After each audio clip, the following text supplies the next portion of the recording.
Olá pessoal, saudação reverencial.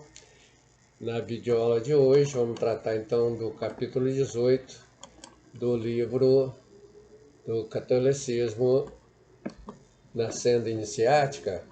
No capítulo 17 nós falamos a respeito da relação da igreja com os cientistas. Então vimos que a igreja perseguiu os cientistas ao longo da sua existência, entre eles o Galileu Galilei, e que era discípulo do seu mestre, que é o Giordano Bruno. Giordano Bruno foi então morto pela Santa Inquisição na fogueira por causa de seus prodígios científicos, e Galileu Galilei quase teve a mesma sorte, mas terminou a sua vida em prisão domiciliar. Então hoje nós vamos continuar falando da relação da Igreja Católica com a ciência, dizendo então que o título, o catolicismo, na contramão da ciência, dizendo que a ciência é vamos dizer, uma citação do Albert Einstein, né, que ele dizia o seguinte: a ciência sem a religião é manca, a religião sem a ciência é cega. Então, este foi Alberto Einstein, né?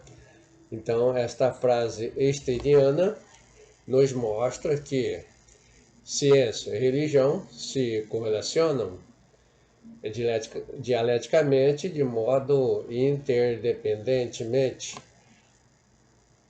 A busca por conhecimento e a espiritualidade não deve ser campos antagônicos, como pensou a Igreja Católica ao longo dos tempos, mas sim são aspectos complementares, devido ao fato real e contundente da Igreja Estatal ter afastado demasiadamente, deliberadamente ou não, da doutrina Jesus cristiana.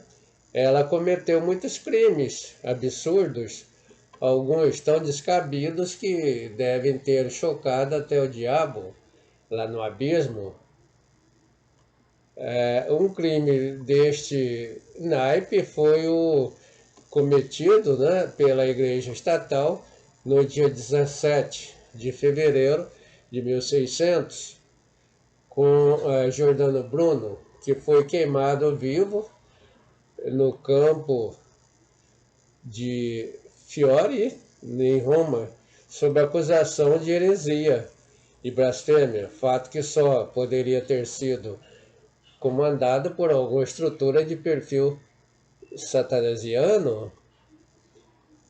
Posso ter sido qualquer coisa, menos blasfemador. Esta frase teria sido dita por Giordano Bruno no dia de sua execução.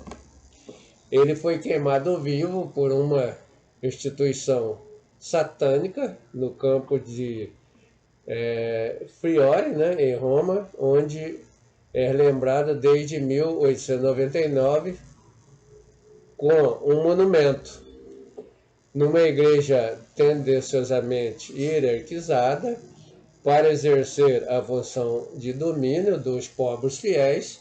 Era natural que tinha que ter um manda-chuva meio satânico. Assim, diferentemente de Galileu Galilei, 1564 a 1642, Giordano Bruno negou-se a refutar a teoria do astrônomo alemão Johannes Kepler, 1571 a 1630, que aperfeiçoou a hipótese de Galileu Galilei de que a Terra girava em torno do Sol. Além disso, o Papa, iluminado pela luz negra, como todos os papas antignósticos, que eram hereges do cristianismo de Jesus e viviam a sua própria heresia, e viam, né, a sua própria heresia refletida nos outros. Assim, Giordano Bruno, por ter sido um padre e teólogo, as suas consideradas heresias e dúvidas em relação à Santíssima Trindade partiam de dentro da própria igreja e foram interpretadas como um ato de insubordinação ao Papa. Giordano nasceu numa família da nobreza de Nola, próximo a Vesúvio, em 1548. Inicialmente chamava-se Felipe Bruno. Quando tinha 13 anos, ele começou a estudar humanidades, lógica e dialética em Nápoles, no mesmo convento com que São Tomás de Aquino vivera e ensinara. Em 1565, aos 17 anos, Felipe recebeu o hábito dominicano, ocasião em que mudou o nome para Giordano.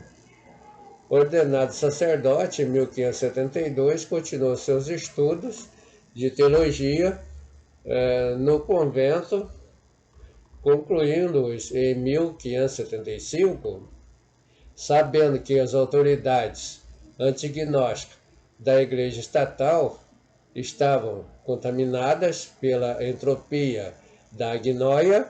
Giordano vivia fugindo destas autoridades eclesiásticas.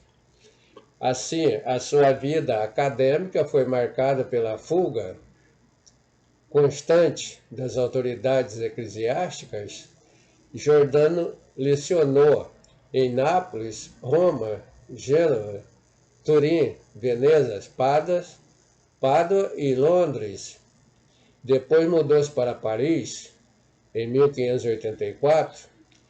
Depois ele passou o período de 1586 a 1591 em Praga e nas cidades alemãs de Marburgo e Wittenberg, Frankfurt e Helmstedt. Em Helmstedt, Giordano escreveu a que é considerada a sua principal obra sobre a associação de imagens, os signos e as ideias. Giordano recebia advertência de amigos para não voltar para a Itália. Porém, Giordano pensava que o punhal da violência só se escondia por detrás dos altares das igrejas de Roma e em mais nenhum outro lugar.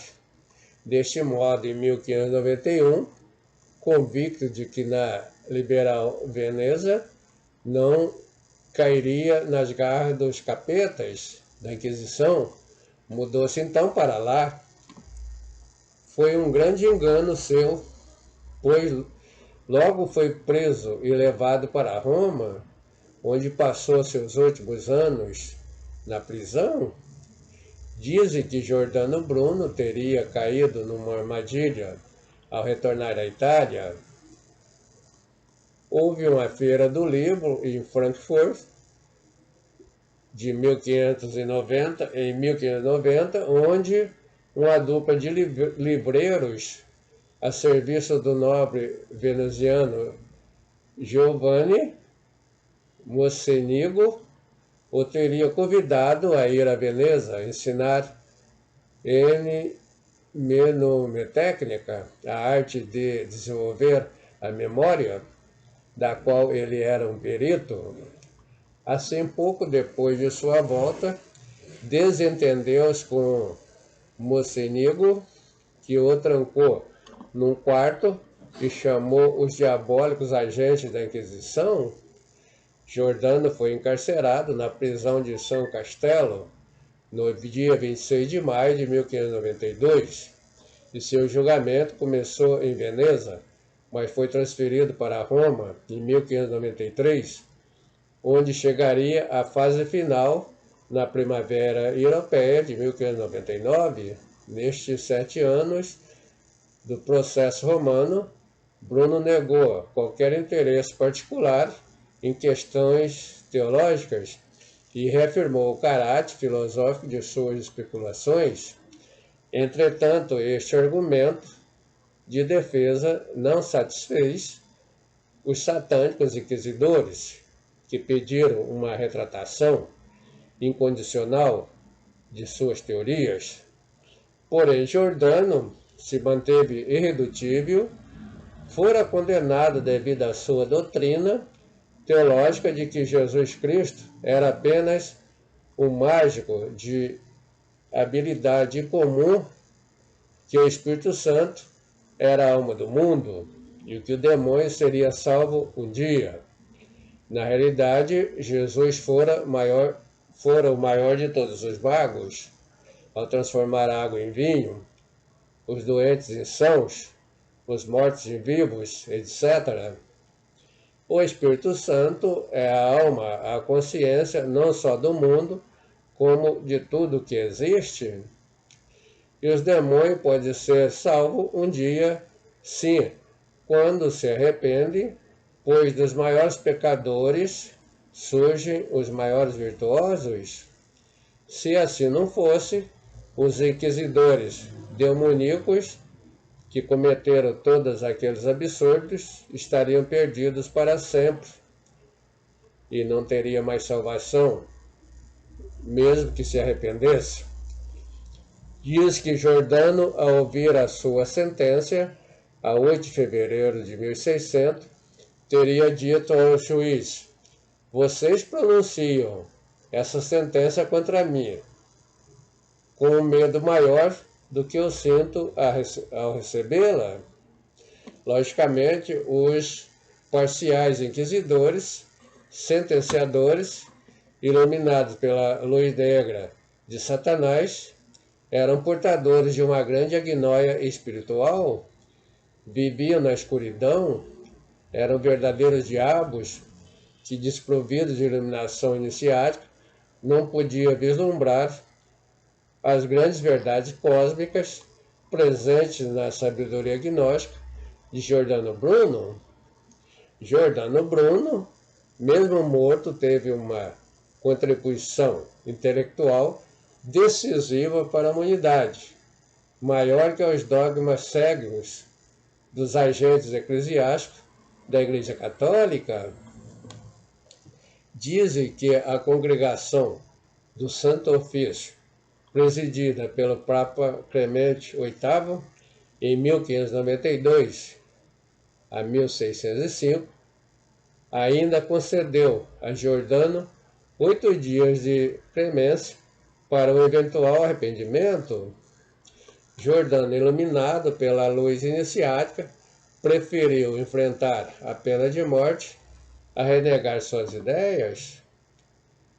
Seus trabalhos foram censurados no viés nazifascista da Igreja Romana e publicado no Index em agosto de 1603, e só foram liberados pela censura do Vaticano em 1948. A história comprovou que, de fato, Giordano Bruno prestou uma contribuição intelectual decisiva para acabar de vez com as trevas da Idade Média, imposta por uma igreja de perfil sataniano, totalmente distanciada dos ideais Jesus-cristianos.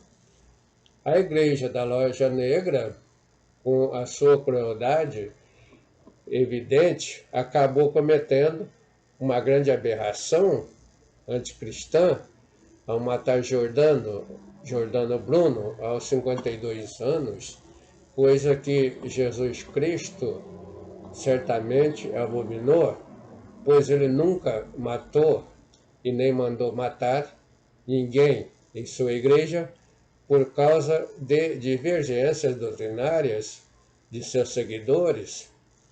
Com isso, a igreja demonstrou a sua posição de retrogradação na senda iniciática, revelou seu perfil anticristão, e Giordano Bruno tornou-se um mártir do livre pensamento.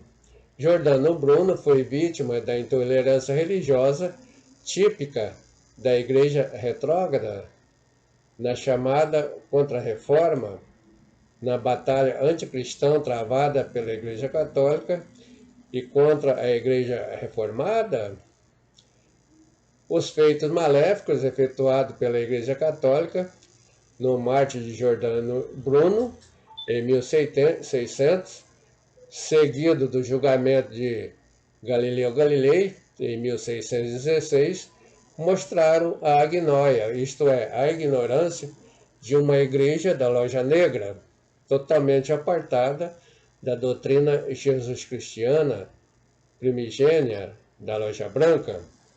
Isto abriu a porta da desconfiança entre a ciência e a religião, separando-os indevidamente. Todo caminhante da cena iniciática sabe que a ciência e a religião, que é a mística, são indissociáveis, são as duas partes fundamentais das 4 colunas do conhecimento gnóstico, como pode ser visto em qualquer templo maçônico, onde tem essas 4 colunas: arte, ciência, filosofia e mística. Muito obrigado a todos. A paz iberencial.